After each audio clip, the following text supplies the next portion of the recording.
Sir, मी अगदी मुलाखतीच्या सुरुवातीला जसं म्हटलं की महाराष्ट्रात नाटक किंवा चित्रपट हे फक्त मनोरंजनाचं माध्यम म्हणून कधीच बघितले गेले नाही. ते त्या पलीकडे जागृतीचं माध्यम म्हणून सातत्यानं प्रवाही राहिले, परिणामकारक पण राहिले.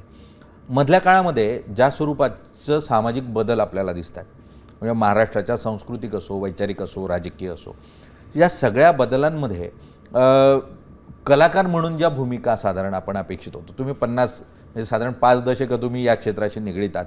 मग अगदी पु ल असो, त्या अगोदर अत्रे असो, बालगंधर्व असो, प्रत्येकानं वेगवेगळ्या टप्प्यावर एक भूमिका घेतली. म्हणजे अगदी रोहिणी हट्टंगडी असो किंवा रत्नाकर मतकरी असो, यांनी प्रत्येकाने भूमिका घेतली कलाकार म्हणून, दिग्दर्शक म्हणून. तर सध्याच्या परिस्थितीमध्ये कलाकार म्हणून जी भूमिका घेणं किंवा चळवळीचा भाग होणं, यात थोडंसं बॅकफूटवर दिसतो कलाकार, किंवा थोडासा पडद्याआड राहणं तो जास्त पसंत करतो. काय कारणं वाटतात यामागची? कारण एक स्ट्रॉंग स्टँड घेतला समजा तर त्याचे रिपरकशन्स जे असतात, त्याचे परिणाम जे असतात, ते त्याच्या एकूण क्रिएटिव्ह एक्सप्रेशनला, त्याच्या सर्जनशील काय म्हणतात त्याला, अभिव्यक्तीला बाधा आणतील असं मला वाटतं.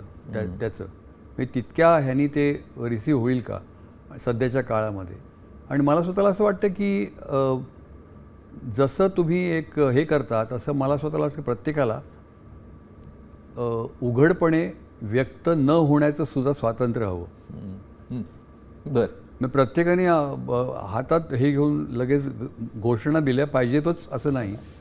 तुमचे स्वतःचे प्रायव्हेट व्ह्यूज असू शकतात आणि तुम्ही ते बोलल्यानंतर त्याचा काही परिणाम होणार आहे का, किंवा परिणाम झाले तर ते काय होतील, आणि त्याचा तुमच्या ह्याच्यावर, बाकी सगळ्या ह्याच्यावर काय तुमच्या सर्जनशीलतेवर काय परिणाम होऊ शकेल, आणि खरंच वर्थ आहे का ते, याचाही विचार करत स्टँड घ्यायला अगदी बरोबर. आपले स्वतःचे खाजगी काही मतं असतात आणि ती स्ट्रॉंग असतात मतं, आणि ती आपण वेळोवेळी व्यक्त करत राहतो.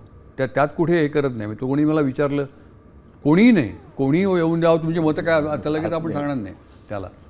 पण ते समजा आपल्या ह्याच्यामधले लोकांना माहिती आहे काय मला वाटतं ते ह्याच्याबद्दल, तर ते मी ते जाहीरपणे मला स्वतःला वाटतं की स्टँड घ्यायला हवाच का, असा मला कधी कधी प्रश्न पडतो.